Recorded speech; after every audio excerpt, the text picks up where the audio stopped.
Soviet union کی B-59 سب Marine امریکہ سے کچھ ہی کلومیٹر دور پانی میں چھپی ہوئی حملے کے لیے بالکل تیار تھی۔ جب انہیں معلوم ہوا تو انہوں نے اسے باہر نکالنے کے لیے چھوٹے بمز پانی میں پھینک دیے۔ سوویت سب مرین کا اپنے ہزاروں میل دور ہیڈ کوارٹر سے تعلق بھی ٹوٹ چکا تھا، تو اس کے کیپٹن نے سوچا کہ اب نیوکلیئر ٹورپیڈو میزائل پھینکنے کا وقت آ گیا ہے۔ یہ وہ وقت تھا جب US اور سوویت کے درمیان ٹینشنیں حد سے زیادہ بڑھ گئی تھیں اور دونوں کنٹریز کے ہزاروں نیوکلیئر میزائل ایک بٹن پریس کرنے کی دوری پر تھے۔ سوویت کیپٹن نیوکلیئر میزائل کا بٹن پریس کرنے والے ہی تھے کہ کچھ ایسا ہوا جس نے دنیا کو بچا لیا۔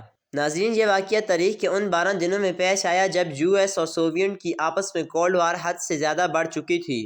ہوا کچھ یوں تھا کہ جب ورلڈ وار سیکنڈ میں ہیروشیما پر بم گرایا گیا تو پوری دنیا نے امریکہ کی اصل شکل دیکھ لی تھی۔ امریکہ کی اس پاور کو صرف اور صرف سوویت یونین ہی ٹکر دے سکتا تھا، کیونکہ ورلڈ وار سیکنڈ کے بعد سوویت یونین وہ دوسری کنٹری تھی جو نیوکلیئر پاور حاصل کرنے میں کامیاب ہو گئی تھی۔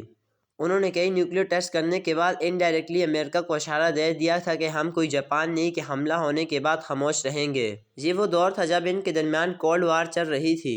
ناظرین، ان دونوں ملکوں کی نیوکلیئر سب مرین ایک دوسرے سے چھپ کر پانی میں ایک اشارے کا ویٹ کر رہی تھیں۔ اس کے علاوہ امریکہ نے اپنے نیوکلیئر ویپن ترکی اور اٹلی میں بھی انسٹال کر لیے، کیونکہ یہ دونوں کنٹریز نیٹو الائی تھی اور سوویت یونین کے بارڈر کے بالکل قریب تھیں۔ جب یہ خبر سوویت یونین کو ملی تو انہوں نے اپنے نیوکلیئر پاور امریکہ کے قریب انسٹال کرنے کا فیصلہ کیا۔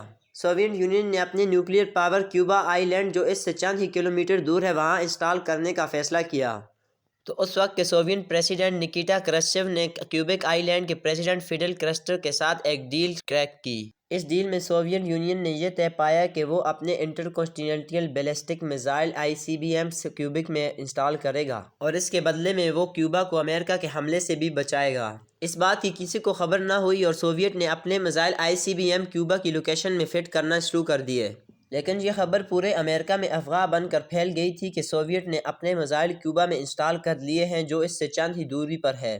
یہ خبر American president John F Kennedy پر بجلی بن کر گزری۔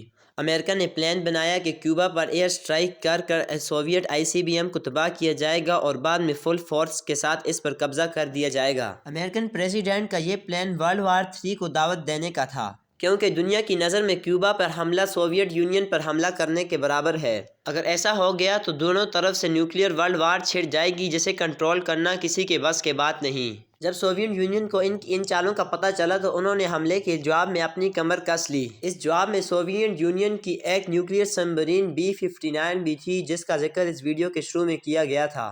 اسے کیوبا کے قریب کیریبین سی میں چھپے رہنے کا آرڈر دیا گیا تھا، اور اس سب مرین کو ماسکو کی پرمیشن کے بغیر نیوکلیئر پاور لانچ کرنے کی پرمیشن تھی۔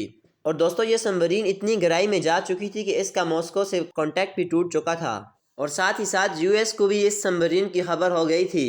انہوں نے اس لوکیشن پر چھوٹے چھوٹے بمز پھینک کر اس سب مرین کو اشارہ دیا کہ اوپر آ کے اپنی آئیڈینٹیفیکیشن کروائے۔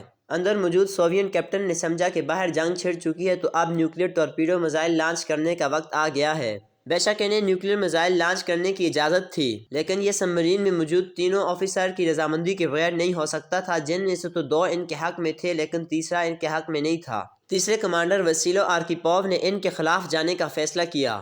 آرکیپوف کا کہنا تھا کہ نیوکلیئر میزائل فائر کرنا بہت رسکی ہے، کیونکہ ان کے پاس جنگ شروع ہونے کی کوئی کنفرمیشن بھی نہیں ہے۔ پھر آخر وہ اس نتیجے پر پہنچے کہ سب مرین کو اوپر سرفس پہ لے جایا جائے اور ماسکو سے کنٹیکٹ کیا جائے اور ساری کہانی پتہ لگائی جائے۔ 12 دن کی اس خوفناک کرائسس کو آج دنیا کیوبن میزائل کرائسس کے نام سے جانتی ہے۔